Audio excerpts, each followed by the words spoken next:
Friends, આજે હું share કરીશ તમારી સાથે ચોખાની ખીર બનાવવાની રેસીપી। તો આગળ આપણે 500 દૂધ પાછળ 1/4 કપ જેટલા ચોખા લેવાના છે। તો આગળ મેં 1/4 કપ જેટલા ચોખા લીધા છે। હવે એની અંદર પાણી એડ કરીને આપણે પહેલાં ચોખાને ધોઈ લઈશું સરસ એવા। તો અહીંયા 2-3 પાણીએ ચોખાને ધોઈ લીધા છે। હવે અડધો ગ્લાસ પાણી એડ કરીને આપણે ચોખા 10 થી 15 મિનિટ પલળવા દઈશું। ત્યાં સુધી દૂધ ઉકાળ લઈએ આપણે।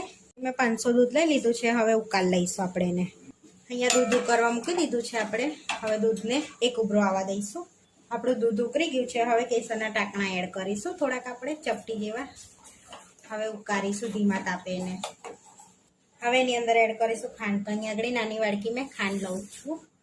તમારે જેટલું ગળ્યું ખાતા હોય એટલી ખાંડ લેવાની। મેં આગળ નાની વાડકી ખાંડ લીધી છે। હવે મિક્સ કરી લઈશું અને ઉકળવા દઈશું થોડી વાર આપણે। આપણું દૂધ ઉકળે છે તો આપણે હવે ડ્રાયફ્રૂટને રોસ્ટ કરી લઈશું થોડાક। અહીંયા 1 ચમચી આપણે ઘી લઈશું।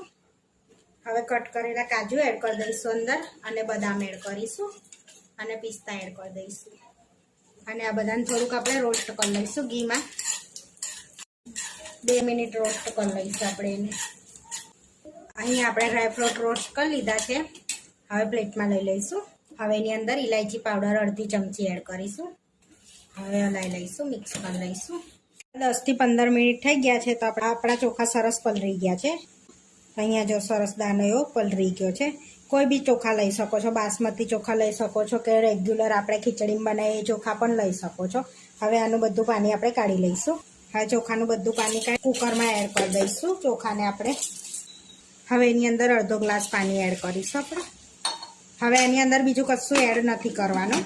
હવે ઢાંકણ ઢાંકીને આપણે 2 વિસલ કરી લઈશું। હવે આપણી 2 વિસલ વાગી ગઈ છે તો હવે કુકર ઠંડુ પડી ગયું છે। તો હવે આપણા ભાત સરસ એવા બની ગયા છે, જોઈ શકો છો। હવે આપણે ઉકળતા દૂધમાં ભાતને એડ કરી દઈશું। હવે ભાત એડ કરી દઈશું અંદર આપણે।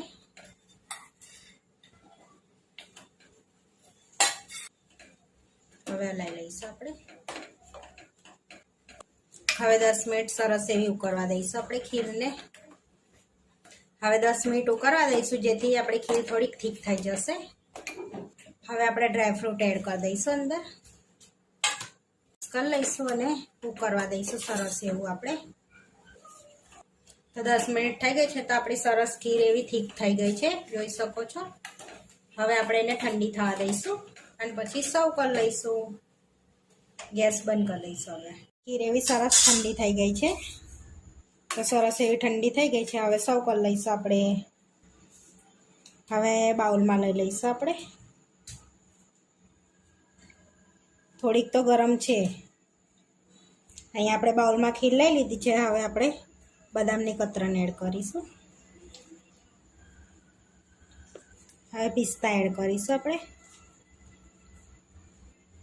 આપણી ચોખાની ખીર બનીને રેડી થઈ ગઈ છે। આવા વિડીયો જોવા માટે મારી ચેનલ સબસ્ક્રાઈબ કરો, લાઈક કરો અને શેર કરો, અને તમે જરૂરથી ટ્રાય કરો। ફરી મળીશું નવા વિડીયોમાં।